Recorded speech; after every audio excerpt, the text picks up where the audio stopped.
La maladie des griffes du chat. La maladie des griffes du chat est une infection causée par une bactérie qu'on appelle la Bartonella enselae.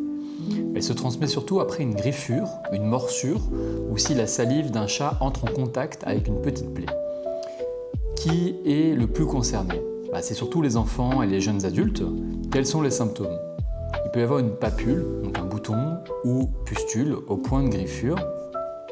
En général, après 1 à 3 semaines, il peut apparaître un ganglion qui peut être gonflé et douloureux, parfois avec une fièvre.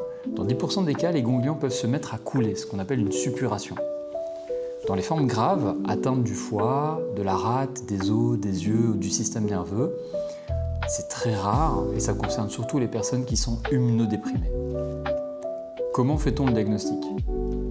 Surtout grâce à l'interrogatoire, contact avec un chat et surtout l'examen clinique. Les examens, donc la sérologie, les PCR et les biopsies, peuvent aider si le cas est compliqué. Quel est le traitement? Dans la plupart des cas, la maladie est bénigne et elle guérit toute seule, sans traitement. C'est en cas de forme plus sévère, dans le cas d'une immunodépression ou d'atteinte d'un organe, on utilise des antibiotiques et ça va être souvent l'azithromycine. Si un ganglion est très infecté, un drainage chirurgical peut être nécessaire. En résumé, la maladie des griffes du chat est le plus souvent sans gravité et guérit spontanément. Elle peut être plus sérieuse chez les personnes fragiles, d'où l'importance d'un suivi médical adapté.